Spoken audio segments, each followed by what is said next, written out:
ओम भूर्भुवः स्वः तत्सवितुर्वरेण्यं भर्गो देवस्य धीमहि धियो यो नः प्रचोदयात्।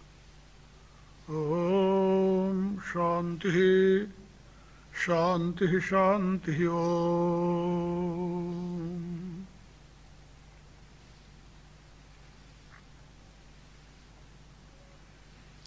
परावर रूप में उपस्थित मेरी प्रियात्माओं, करुणा निधान भगवान की करुणा आप सभी के लिए कल्याणप्रद हो, यह मेरी आंतरिक शुभकामना।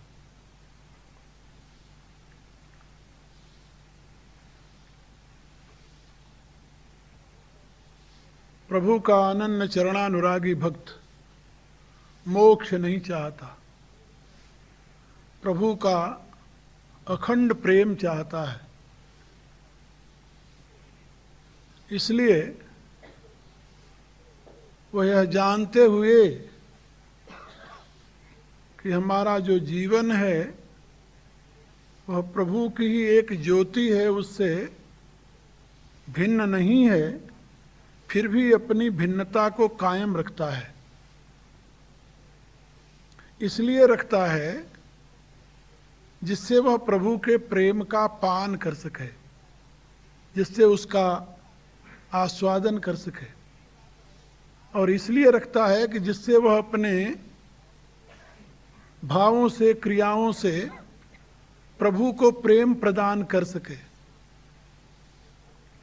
प्रभु को प्रेम प्रदान करने के लिए और प्रभु के प्रेम का आस्वादन करने के लिए वह स्वयं को प्रभु से भिन्न रखता है, ये जानते हुए कि भिन्न उसका अस्तित्व नहीं है। इसीलिए वह मुक्त पुरुष से भी श्रेष्ठ पद को प्राप्त कर लेता है। मुक्त पुरुष तो अपनी सीमित अहम को प्रभु में लय करके, प्रभु से अभिन्न होकर अपने आप को उसमें मर्ज कर देता है। लेकिन भक्त जो है वह प्रभु में लय होकर के भी प्रभु से भिन्न रहता है। इसीलिए जो गति मुनियों को दुर्लभ कही गई है वह अनन्य भक्ति रूपी गति भक्त को प्राप्त होती है। कल जैसा मैंने बताया था, महाज्ञानी गरुड़ के प्रश्न के उत्तर में अपने जीवन की सारी घटनाओं का वर्णन करते हुए भुसुंडी जी ने उनसे कहा, भक्ति पक्ष हठ करी रहो, दीन महाऋषि श्राप, मुनि दुर्लभ पद पायूं, देखऊ भजन प्रताप। मैंने अपने गुरुदेव के चरणों में भक्ति पक्ष हठ करी रहो, भक्ति के पक्ष में हठ करके मैं अपने गुरुदेव को श्राप देने के लिए भी मजबूर कर दिया, और उन्होंने क्रोध में मुझे श्राप दे दिया। क्योंकि गुरु करुणा निधान है, एक सूल मुहि बिसरन काऊ, गुरु कर को मल सील सुभाऊ। ये भुसुंडी जी कहते हैं कि मेरी जिंदगी में एक सूल बना हुआ बार बार चुभा करता है, क्योंकि मैं अपने गुरु के उस कोमल सील स्वभाव को जब स्मरण करता हूं तो हृदय व्यथित हो जाता है। जिस गुरु की कृपा से भगवत भक्ति का वरदान मिला है, वह गुरु इस जन्म के लोमस ऋषि नहीं, लोमस ऋषि तो उस कृपा के परिणाम में प्राप्त हुए हैं, बल्कि पूर्व जन्म के वह शिव मंदिर में भगवान शिव के कोप से रक्षा करने वाले उनके शिव भक्त गुरु थे, और उन्हीं गुरु की प्रेरणा से उनको भगवान श्री राम की अनन्य भक्ति प्राप्त हुई थी। और उसी अनन्य भक्ति को लेकर के महर्षि लोमस के चरणों में पहुंचे और उसी भक्ति के लिए हठ किया जिसके कारण जिसकी परीक्षा में महर्षि ने श्राप दे दिया। कोई सामान्य ऋषि लोमस नहीं है। हमारे यहाँ पुराणों में उनके विषय में कहा गया है कि जब एक ब्रह्मा का दिन यानी कल्प पूरा होता है तो उनका एक लोम गिर जाता है, शरीर से उनका एक लोम गिरता है एक कल्प पूरा होने पर। ऐसी उनकी आयु है। उनके जीवन में कितने कल्प ब्रह्मा के बीत गए हैं ये नहीं कहा जा सकता। ऐसे लोमस ऋषि जो महर्षि हैं, उनके चरणों में पहुंच करके राम भक्ति के विषय में हठ किया। लोमस ऋषि ने ज्ञान का उपदेश किया, ज्ञान का तिरस्कार के पुनः भक्ति का हठ रोपा। परिणाम क्या हुआ? भक्ति पक्ष हठ करी रहो दीन महर्षि श्राप। और महर्षि ने श्राप दे दिया, ब्राह्मण कुमार से चांडाल बना दिया, कौआ बना दिया, पक्षी बना दिया। लेकिन उस भक्ति की महिमा देखिए, कहते हैं मुनि दुर्लभ बर पायूं। जो गति मुनियों को दुर्लभ है, मुक्ति में भक्ति, ये दुर्लभ गति है। ज्ञान से मुक्ति ये सुलभ गति है। धर्म से योग, योग से ज्ञान, ज्ञान से मुक्ति ये सुलभ गति है। लेकिन मुक्ति में भक्ति ये बड़ी दुर्लभ गति है। कहा कि मुन दुर्लभ बर पायूं। परिणाम में उन्हीं लोमस ऋषि ने हमें जो मुनियों को दुर्लभ वर था वह दे दिया। ये किसके परिणाम से? कहा देखो भजन प्रताप। ये भजन का प्रताप है, भगवान में अनन्य निष्ठा का प्रताप है, भगवान में अनन्य अनुरक्ति का प्रताप है। इसलिए उन्होंने अपने भक्ति की महिमा का गान करते हुए महात्मा गरुण को उसका भेद बताया। गरुण जी की शंका है, कहीं संत मुनि भेद पुराना, नहीं कछु दुर्लभ ज्ञान समाना। सो मुनि तुम सन कहेऊ गोसाई, नहीं आदरेऊ भगत की नाई।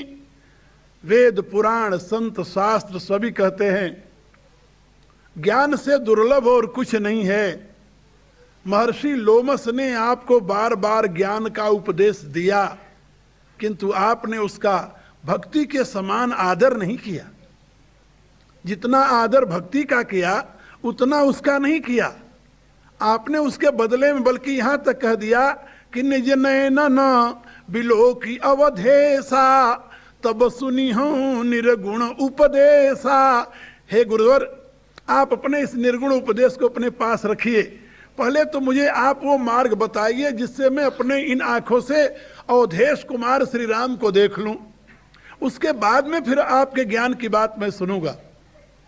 ये जो आपने ज्ञान का तिरस्कार करते हुए भगवत प्रेम की प्रतिष्ठा की, इसमें कारण क्या था? ज्ञान ही भक्ति अंतर केता। उस ज्ञान और भक्ति में क्या अंतर है? यह प्रश्न है गरुण जी का। इसके उत्तर में भुषुंडी जी ने कहा, ज्ञान ही भक्ति नहीं कछु भेदा, उभय हरई भव संभव खेदा। जहां तक मुक्ति का प्रश्न है, संसार के बंधन से छूटने का प्रश्न है, संसार के दुखों से सदा के लिए मुक्त होने का प्रश्न है, जन्म मरण के प्रवाह से मुक्त होने का प्रश्न है, इसमें ज्ञान और भक्ति का बराबर स्थान है। इन दोनों में कोई अंतर नहीं है।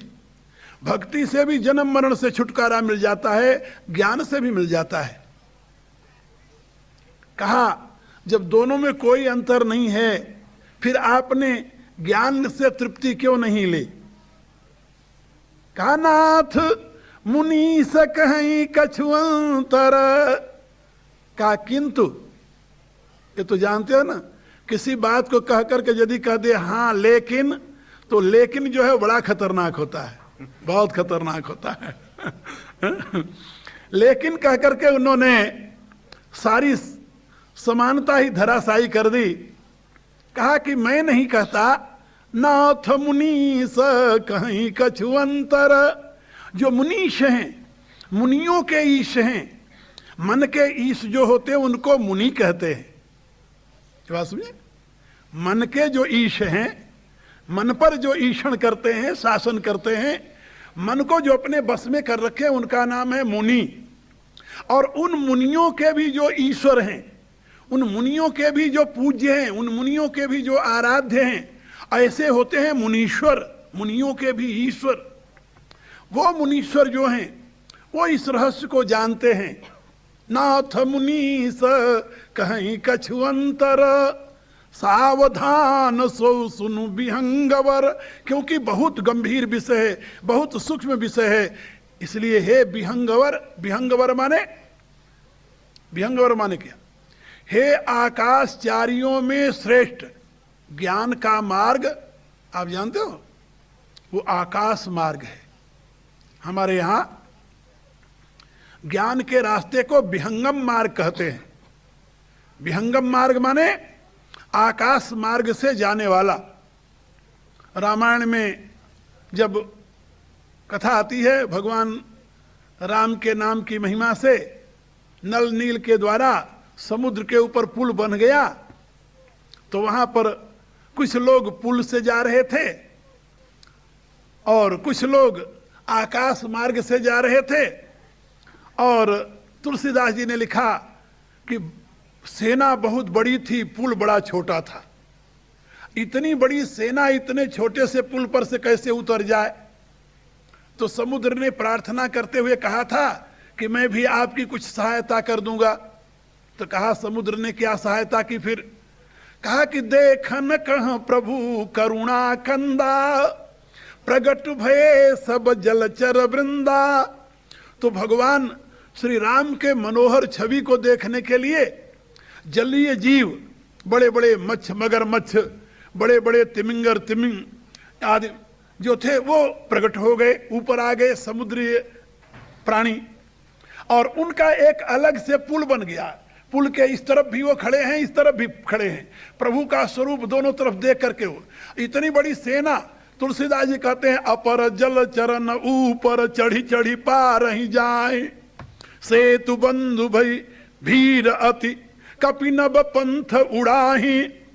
कहा उस पुल के ऊपर इतनी भीड़ हो गई कि सारी सेना उस पर से न जा सकी, तो इसलिए कुछ तो कपि जो थे वो आकाश मार्ग से जाने लगे और कुछ जलचरों के ऊपर चढ़ करके पार होने लगे। अरे कहा ये 3 प्रकार के यात्री हो गए? बोले यही 3 प्रकार के यात्री हैं।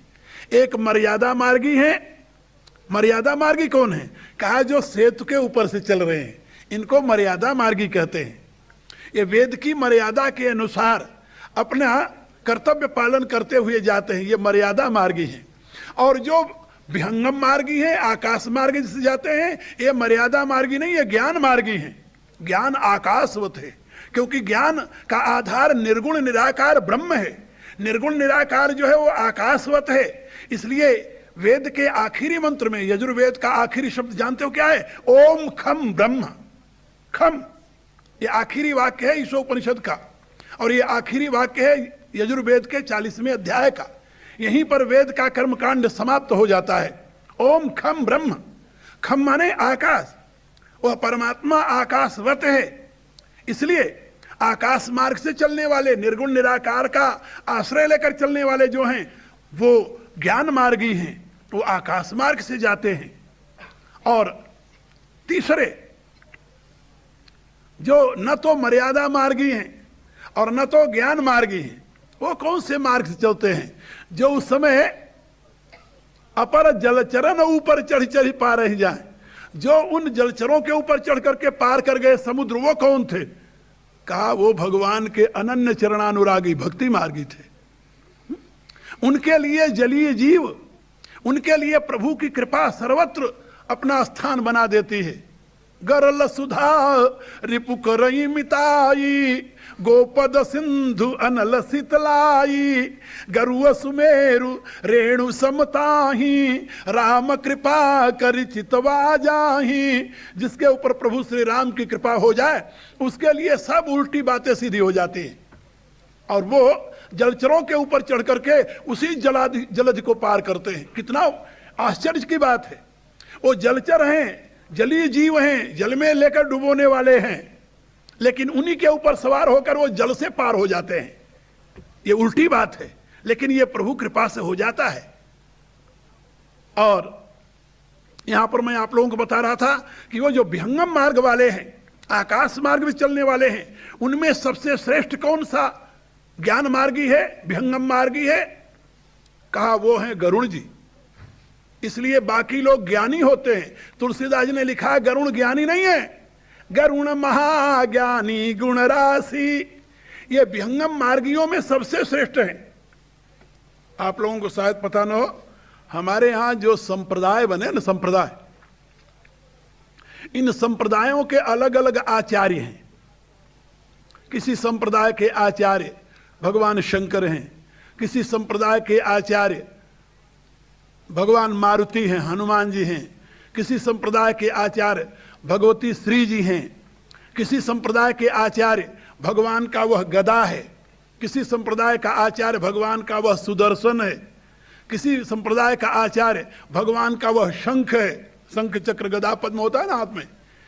भिन्न भिन्न संप्रदायों के आचार्य, इसी रूप से किसी संप्रदाय के आचार्य भगवान के वाहन गरुड़ जी हैं।